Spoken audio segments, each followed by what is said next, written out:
Blake Lively and Ryan Reynolds didn't attend the Met Gala, but were they rejected from it? I could see Anna Wintour being like, Blake, you are not coming this year. Like, there's no way. Blake Lively just got iced out of the 2025 Met Gala, the very year she was expected to make a headline-grabbing return.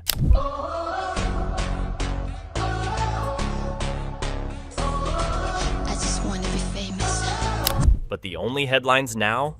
Scandal. From blackface backlash to hijacked films and fake feminism, Blake's brand is in freefall. And even the Met Gala wants nothing to do with it. We cannot risk you on the red carpet doing something like this. So, Blake Lively and Ryan Reynolds didn't attend the 2025 Met Gala?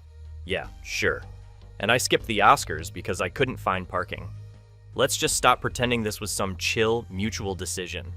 They didn't choose to skip it.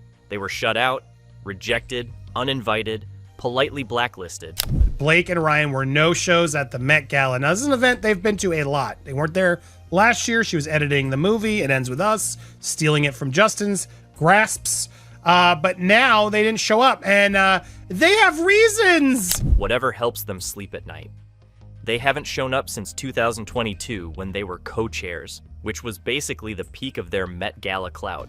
After that, total radio silence. Suddenly, the golden couple of Hollywood couldn't even manage a walk down a carpet. In 2024, Blake pulled the old "I have to work" excuse and claimed she was too busy editing It Ends With Us to attend. Close to the couple says the choice to pass in this year's gala came before the lawsuit, has nothing to do with it. And for what it's worth, Blake and Ryan aren't shying away from public appearances. They just did all, we know, they've been everywhere. Right, because post-production suddenly turns you into a hermit. Meanwhile, paparazzi caught her front and center at a Taylor Swift concert, like editing who, deadlines where. This woman ditched the biggest fashion event of the year to go scream lyrics in a stadium. So much for professionalism. She's not a Kardashian that goes every year, is what she previously... This sounds like a lot of defense, is what I'm going to say. This sounds like what you would say if you have to justify why you weren't invited. And yet, somehow she's still walking around wearing a feminist icon sash, like it was handed to her by Maya Angelou. You know what she did to earn it? Donated to the NAACP in 2018, after she got dragged for having a literal plantation wedding. That's not activism, it's PR damage control. And don't even get me started on the Time 100 award. Civil rights titan for donating to a black organization once, 6 years ago, after being globally roasted. I do think that it is interesting that her Time 100 honor had to do with reportedly her donation to the NAACP a number of years ago. And we really didn't hear much about her activism on that front in her speech at the Time Gala. If we're handing out civil rights awards for retroactive guilt donations, then great, I'd like to nominate every influencer who posted a black square in 2020. And just to be clear, this isn't a scandal. This is a PR empire falling apart in real time. Hollywood didn't cancel them overnight. They've been doing it in stages. First the roles dry up, then the red carpet invites vanish. The Met Gala just made it official. They slammed the door shut and didn't even leave a gift bag. And this could have been an opportunity for her to talk about, activism with this at this event, but that's not what happened. Now, let's talk about that Met Gala theme. Superfine tailoring, black style. The moment that got announced, every stylist in Hollywood knew Blake was toast. Because when your most famous fashion moment involves glorifying antebellum aesthetics and serving literal plantation core at your wedding, maybe sit this one out. To the Met Gala was superfine tailoring, black style, the celebration of black dandyism and the influence of black style in the fashion industry. This wasn't a night for her tone-deaf vintage cosplay. It was a night to honor black dandism, cultural elegance, and influence. Blake showing up would have been like inviting Rachel Dolezal to a Juneteenth brunch. She has never publicly apologized for that wedding. Not once. Not even a my bad on a random podcast. She just pretended it was a Pinterest moment that got out of hand. Given, her blueberry slave muffins, her wedding at a plantation, I imagine why they wouldn't go. And when people tried resurfacing her SNL skit where she played a ratchet black stereotype for laughs, surprise. Copyright strikes flew faster than her spray tan application. That sketch is now like Bigfoot. Blurry, barely visible, but everyone swears they saw it, and they did. Multiple people tried uploading it and got shut down. If you have to suppress comedy clips to keep your brand afloat, maybe your brand isn't as charming as you think. This sounds like what you would say if you have to justify why you weren't invited. And here's where it gets embarrassing. Satire accounts started circulating an AI image of Blake Lively in a dress made out of blueberries, labeled Plantation Blueberries. And people believed it, not because the image looked real, but because it felt exactly like something she would do. That's the level of tone deaf she's been operating on for so long it's not even surprising anymore. The internet didn't laugh because it was absurd. They laughed because it felt plausible. That's when you know your brand is dead on arrival. The Blake Brown product placement, the reveal of a new product of Blake Brown, now with plantation blueberries. And of course she brought a tray of blueberry slavery muffins for everyone to have. But of course, the real kicker is the Time 100 hypocrisy. The woman was honored as a civil rights titan for writing a check. Literally. She didn't lead marches. She didn't author legislation. She didn't even tweet anything insightful. She just slid a donation through after the plantation PR disaster and rode that all the way to an award show. To do all that, it would have been like Ryan Reynolds promoting Black Panther after getting married in a plantation wedding, which he rightfully got called out for. And then, in her speech, instead of acknowledging any of her missteps or the work of real activists, she derailed the whole thing by bringing up her mother's trauma. Yes, her mother's trauma. Except she twisted the story and made it sound like some generic man was the aggressor, when the original account was about a woman. Classic Blake, just slightly distort the details, center yourself, and get the applause. But I would be shocked if people around her orbit didn't demand that she make sure she not attend this year. This isn't a one-off, it's a pattern. Blake Lively isn't a civil rights leader. She's a crisis actor playing one on red carpets. She uses trauma as a branding tool, avoids accountability like it's gluten, and expects us to cheer while she sells us overpriced sparkling water and whitewash storylines. And don't let Ryan Reynolds off the hook either. He's the king of sarcastic marketing, but where was all that Deadpool wit when they were being rightfully dragged for that plantation wedding? You guys knew it was a plantation. Stop pretending like you didn't know it was a plantation. And this is exactly what you do with your advertising, all your crap at times where it's not appropriate. He just leaned into the guy next door charm and let Blake take the hits. Then turned around and started selling scrambled eggs at Tim Hortons like nothing ever happened. I mean, how hard is it to sell eggs in Canada? But no. Let's give Ryan a full campaign and praise him for innovative breakfast ideas, while the charity his wife helped destroy shuts down from legal debt. With Ryan Reynolds to launch exciting new breakfast menu innovation in Canada and the US. These two have built a reputation on being adorable, marketable, and just woke enough to not scare brands. But it's over now. Hollywood's catching on. The Met Gala didn't need to say it outright. The absence was the message. You're not invited. You're not the moment. You're the mess. The speculation and the opinion that maybe they were not welcome. But ultimately, I haven't seen anything concrete to be able to fully cement that. But yeah, definitely their absence was noted. So let's get into the part nobody in Hollywood wants to admit out loud. Blake Lively hijacked It Ends With Us like it was a Sephora brand collab she didn't like the lighting for. This was Justin Baldoni's film. His production, his vision, his original project. Also, sad news, Justin Baldoni's foundation is shutting down.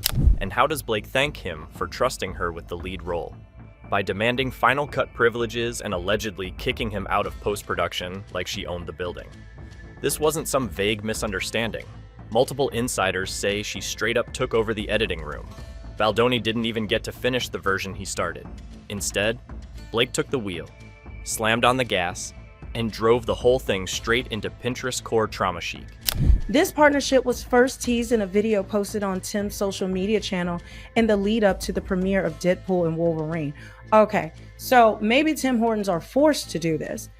like, because, they had the deal before everyone knew about this whole thing.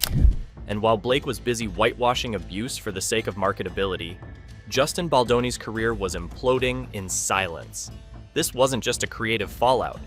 This man got dropped by WME, one of the biggest talent agencies in Hollywood, while Blake was out here booking fake feminist awards and clapping for herself on Seth Meyers. His projects? Scrapped. His reputation? Derailed. The man literally went into hiding with his family in Hawaii. He didn't pull a recharge trip. He was in exile. That's how bad this got. Meanwhile, she's in Manhattan, sipping fizzy drinks and gaslighting the press like it's part of her skincare routine. The person, what was it, the head of Time at the gala, on the red carpet, said that she was having the best year. She was having a great year. So what's the problem? Well, if everything's great. The most heartbreaking part? His Wayfarer Foundation. You know, the one focused on domestic violence survivors and social impact storytelling, shut down in April 2025. Done? Gone. Gone because the legal fees were piling so high they could block out the sun. The board, including billionaire co-founder Steve Sarowitz, had to unanimously vote to sunset operations. Like, this is a smart move. As depressing and sad as this is, hopefully they can rebuild it later when they get back on their feet, you know what I mean? But right now, shutting this down is a smart move to prove damages. It is sort of a reality check of why we're still reporting and defending Justin. They even posted it publicly on Instagram. Can you imagine that? $33 million in grants, over a decade of impact, gone because Blake wanted creative control and didn't want anyone asking questions about her sanitized trauma portrayal. And now she's out there like, oh, I'm learning so much and thank you, Time, blah, blah, blah. Oh, cram it. You guys knew it was a plantation. Stop pretending like you didn't know it was a plantation. And this is exactly what you do with your advertising, all your crap at times where it's not appropriate. And while Justin's foundation, a real, functioning, actually good for the world charity, was collapsing under the weight of legal fees and silence, Ryan Reynolds was out here launching a scrambled egg collab with Tim Hortons. You think I'm joking? No. This man, while his wife is dodging accountability and her co-producer is watching his entire career disintegrate, is selling Ryan's scrambled eggs breakfast box. The timing was absolutely chef's kiss. The campaign dropped the same week as the 2025 Met Gala. If that's not a coordinated PR distraction, I don't know what is. Or Ryan Reynolds' scrambled eggs breakfast boxes, which are made to order and include 2 scrambled eggs made with 100% Canadian freshly cracked eggs, crispy hash browns, and a choice of sausage crumble or bacon strips. And get this, the breakfast box, it's just eggs, hash browns, and sausage. Literally diner leftovers. And Reynolds had the audacity to call it a test kitchen innovation. Innovation where? Canada deserves better. Social media users tore the campaign apart with comments like, "You got the wrong Ryan, try Gosling." This is a legitimate issue, I'm sure, that they have so many legal funds and so many questions of what they can do. Like, this is a smart move. And let's be real, they're not wrong. Because Ryan Gosling didn't have a plantation wedding or fake a feminist makeover with a discount hair tonic line. Gosling just minds his business and acts. Meanwhile, Reynolds is out here doing his usual smirking nonsense like none of this is happening. Let's really sit with that for a second. While Justin Baldoni's name is being scrubbed from the very film he developed, while his charity is literally being forced to shut its doors, Ryan Reynolds is cashing checks from Tim Hortons for pitching sausage and sarcasm. The comment sections had to be limited on his campaign posts. She is getting these opportunities. Meanwhile, on the other side of the coin, Justin Baldoni's Wayfarer Foundation is shutting down amid his legal woes with Blake Lively. Now, I don't doubt this. Fans were furious. "You are working with bullies," one wrote. Another said, "Shame on Tim Hortons." And let's be honest, they're not mad about the eggs. They're mad that corporate brands keep enabling these two like nothing happened. Because if you're rich, sarcastic, and pretty enough, the world lets you slide. Accountability? Nah. Here's a limited edition breakfast deal instead. Unlike Blake, where it's like, what are you even suing for? What damages? You're making movies, you're on the red carpet, you're signing all the autographs. What are you suffering from? And in all this noise, Justin's actual impact is being erased. Over $33 million in grants. A foundation dedicated to religious harmony, racial justice, youth empowerment, all of it torched. Meanwhile, Blake's out here hawking blueberry-themed lifestyle brands and editing domestic violence into a beach read daydream. She sanitized reality, tossed Justin's reputation into a wood chipper, and still gets styled like she's the second coming of Gloria Steinem. The hypocrisy is exhausting. She just wants to romanticize that deep South history of how the blues came from and where it came from, and the blueberries from the blues, and, you know, Black History Month and all that stuff. This isn't just some celebrity spat.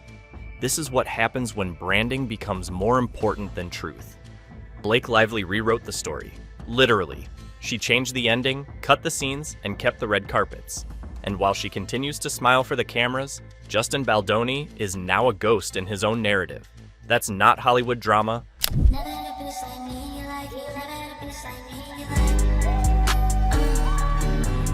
That's calculated erasure. And if Ryan thinks a side of eggs is going to fix that, he can keep flipping them. The rest of us are no longer buying what they're selling. Because this is how you show damages, Kim. Yeah. Because realistically, there are a lot of costs, and right now it's hard to probably do this foundation. Blake Lively had the chance to use It Ends With Us to spark meaningful conversations about domestic abuse, the cycle of violence, trauma survival, but instead, she showed up to the press tour dressed like a Pinterest florist and said, "Let's talk about florals." No, really. The same woman who erased crucial domestic violence scenes from the movie wanted to pivot the narrative to pastel color palettes and dress inspiration. Yeah, that's not what Blake Lively wants, for sure. She wants it to be all about what she is wearing. She literally told interviewers, "You're more than a victim," which is ironic coming from someone who's built an entire brand on acting like a victim every time she gets caught doing something tone deaf. You'd think starring in a film about abuse would force you to engage with some kind of emotional responsibility. Not Blake. For her, it was just another runway. You see here, he's still getting paid. He's still getting booked and busy. He's still making money while Justin Baldoni's foundation, charity foundation, is having to shutter its doors. And let's not forget what every Blake Lively press run actually is: a glorified infomercial. Every red carpet turns into a soft launch. Domestic violence? Nah. Let's talk about Betty Buzz. Trauma? Hold that thought. Here's Blake Brown's new, soft, bruised mauve lipstick, inspired by women who rise from the ashes. TM. Paparazzi don't even need to chase her anymore. Her team schedules spontaneous walks, where she's seen carrying whatever overpriced, underwhelming product she's trying to unload this month. Blake and Ryan, they haven't been affected at all. They're still getting everything they always wanted. The only thing more carefully edited than her film scenes is her sidewalk presence. She's basically selling branded trauma with a discount code and a matching mocktail. Let's be clear, there hasn't been a single tangible act of activism from Blake since her 2018 NAACP donation. And that wasn't altruism, that was PR CPR after she got caught having a freaking plantation wedding. Her team needed receipts, so they threw money at a cause and crossed their fingers. And it worked, for a while. She milked that one act for a Time 100 Civil Rights Titan title, accepted the award with a performative speech, and has coasted ever since. Like, Blake, you are not going to that. Can you imagine if you wear the wrong handbag and everyone now declares you racist again? We just got you that fake award for all your donations. We cannot risk you on the red carpet doing something like this. Name one initiative she started. Just one. You can't, because there isn't one. It's all been aesthetic activism, borrowed trauma, fake allyship, and more self-congratulatory posts than an MLM influencer. She built her woke Barbie brand off hollow sisterhoods and Instagram filters, pretending every crisis was a personality trait. Real feminists do the work. Blake Lively just rebrands the mess and sells it in a limited edition bottle. And now, finally, the public is clocking her. Social media has gone full forensic on this woman. Threads on Geeing exploded the night of the 2025 Met Gala. Where's Blake? Turned into, why wasn't she there? Which quickly turned into, oh, right, the blackface in the plantation. And the internet didn't stop there. I mean, isn't it kind of crazy how this could actually be something she might wear? Clips of her suppressed SNL skit started leaking on private Discords and Patreon accounts, showing her mocking black women with the kind of exaggerated stereotypes that would have gotten anyone else blacklisted 10 years ago. The fact that these clips had to be suppressed in the first place already says it all. You don't hide what you're proud of, you hide what you know is indefensible. Such an ally to the races, you'd think perfect opportunity for her to show up and But this support is my black point. dandyism, as if she knows what that no is. matter what she did, she was not going to win. Meanwhile, Ryan Reynolds tried to do his part by hiding behind a plate of scrambled eggs. Tim Hortons launched his breakfast box campaign, thinking his sarcasm could distract from the real heat. Nope. Fans immediately flooded their Instagram comments with gems like, "Remove this bully from your campaign," and "Deadpool doesn't excuse real-life dirt." Tim Hortons literally had to limit the comments section. That's when you know the PR distraction failed. People weren't buying the eggs, the joke, or the act. But right now, shutting this down is a smart move to prove damages. It is sort of a reality check of why we're still reporting and defending Justin, because Blake's out there at all these Another Simple Favor events and doing all these crazy things. And while corporate brands might still throw deals at them, the fan base has moved on. This isn't a media hit job. This is a public slow clap of rejection, one angry tweet and one lost endorsement at a time. Let's be honest. Blake and Ryan aren't being canceled, they're being extracted. Quietly, systematically. Hollywood doesn't do dramatic press releases when they cut you off. They just stop inviting you. No more carpets, no more co-chair gigs, no more award circuit glam. But yeah, definitely their absence was noted. You become a ghost in Gucci. You keep showing up to things that no one wants you at, smiling like everything's fine while the cameras pan to someone else. That's exactly what's happening. And it's not just the Met Gala saying, no thanks. Behind closed doors, PR teams are whispering phrases like liability optics, toxicity risk, and brand fatigue. Translation, Blake is more trouble than she's worth. And Ryan's just tagging along with scrambled eggs and dad jokes that aged like dairy. I think we can prove they weren't invited. I mean, really? I don't think this is the year to bring Blake Lively. I mean, yeah. I agree with you. Like, maybe it was her reps. And still, while Justin Baldoni is buried under legal bills and public silence, Blake's out here doing her "I'm just a misunderstood goddess" routine. Still posing on carpets, still pretending like the house isn't burning behind her. That's not resilience. That's delusion. She is standing in the ruins of her own brand, waving to photographers like this is just a seasonal rebrand. But the truth is, and let's say it loud, no amount of blueberry muffins, Betty Buzz cans, or PR reboots can cover up the damage, because the internet never forgets. The screenshots are saved. The video clips are backed up. The timelines are too clear to rewrite. Well, now we are seeing the real life consequences for Justin Baldoni and Wayfair, as they are now forced to shut down their organization. What we're watching now is the end game. This is what happens when your entire public identity is built on curated feminism, selective empathy, and photo op activism. When you edit out the truth to keep things palatable, when you monetize every experience and refuse to be held accountable, the glam has faded. The audience has left. And what's left is a woman still trying to perform her own relevance while the industry backs away slowly. Blake Lively isn't being misunderstood. She's being remembered, and not the way she hoped, Because here's the bottom line. When your edits erase real abuse, when your product placements overshadow actual survivors, when your only activism fits inside a brand collab, you're not empowering women. You're exploiting them. And when your actions cost someone like Justin Baldoni his platform, his career, and his literal ability to help people, it's not a PR hiccup. It's destruction. And you don't get to sashaying back onto a red carpet with a new hairstyle and a well-placed NAACP mention and pretend like it never happened. Not anymore. The internet sees you. Hollywood sees you.